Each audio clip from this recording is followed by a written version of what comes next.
In February, the coronavirus pandemic struck the world economy with the biggest shock since the Second World War. Lockdowns and a slump in consumer spending led to a labor market implosion in which the equivalent of nearly 500,000 full-time jobs disappeared almost overnight. World trade shuttered as factories shut down and countries closed their borders.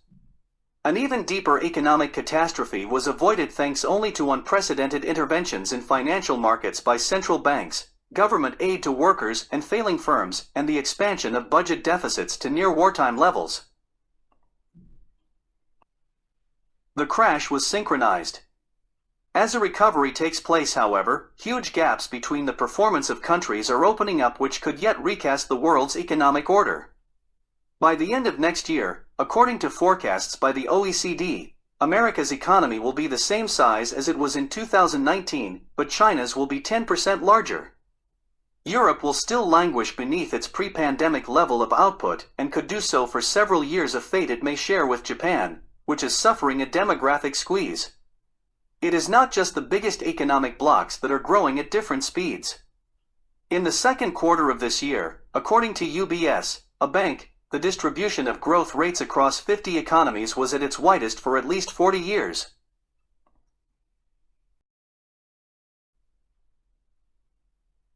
The variation is the result of differences between countries. Most important is the spread of the disease. China has all but stopped it, while Europe, and perhaps soon America, is battling a costly second wave. Over the past week, Paris has closed its bars and Madrid has gone into partial lockdown. In China, meanwhile, you can now down sambuca shots in nightclubs. Another difference is the pre-existing structure of economies. It is far easier to operate factories under social distancing than it is to run service sector businesses that rely on face-to-face contact.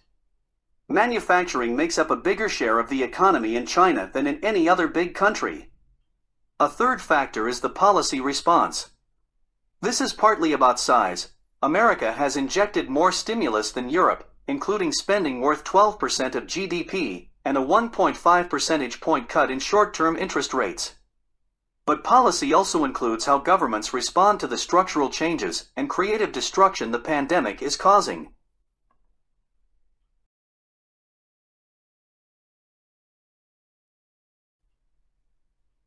As our special report this week explains, these adjustments will be immense.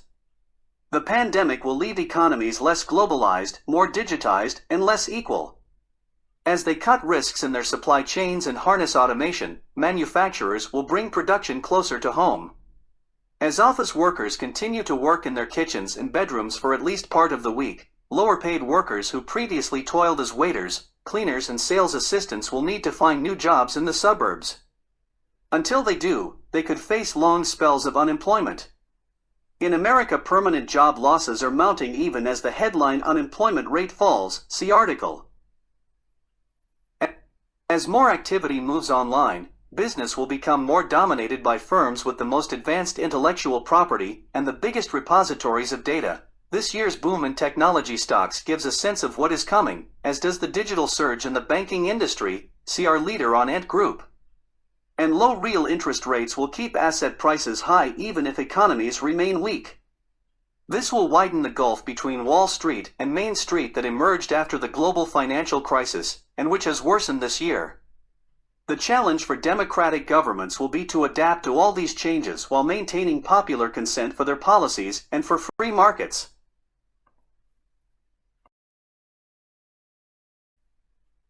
That is not a concern for China, which so far seems to be emerging from the pandemic strongest, at least in the short run. Its economy has bounced back quickly. Later this month, its leaders will agree on a new 5-year plan which emphasizes Xi Jinping's model of high-tech state capitalism and increasing self-sufficiency. Yet the virus has exposed longer-term flaws in China's economic apparatus. It has no safety net worth the name, and this year had to focus its stimulus on firms and infrastructure investment rather than shoring up household incomes. And in the long run, its system of surveillance and state control, which made brutal lockdowns possible, is likely to impede the diffuse decision-making and free movement of people and ideas that sustain innovation and raise living standards.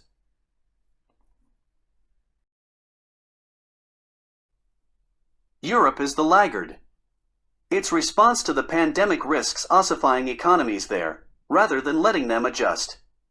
In its 5 biggest economies, 5% of the labor force remains on short work schemes in which the government pays them to await the return of jobs or hours that may never come back. See article. In Britain, the proportion is twice as high. Across the continent, suspended bankruptcy rules, tacit forbearance by banks, and a flood of discretionary state aid risk prolonging the life of zombie firms that should be allowed to fail.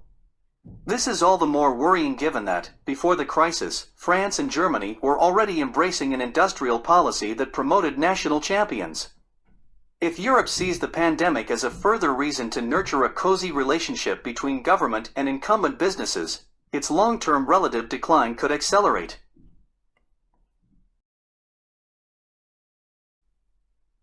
The question mark is America. For much of the year it got the policy balance roughly right. It provided a more generous safety net for the jobless, and a larger stimulus than might have been expected in the home of capitalism. Wisely, it also allowed the labor market to adjust and has shown less inclination than Europe to bail out firms that are in danger of becoming obsolete as the economy adjusts. Partly as a result, unlike Europe, America is already seeing the creation of many new jobs. Instead, America's weakness is toxic and divided politics. This week President Donald Trump seemed to ditch talks over renewing its stimulus, meaning that the economy could fall over a fiscal cliff. Critical reforms, whether to redesign the safety net for a tech-driven economy, or to put deficits on a sustainable course, are all but impossible while two warring tribes define compromise as weakness. COVID-19 is imposing a new economic reality. Every country will be called on to adapt, but America faces a daunting task. If it is to lead the post-pandemic world, it will have to reset its politics.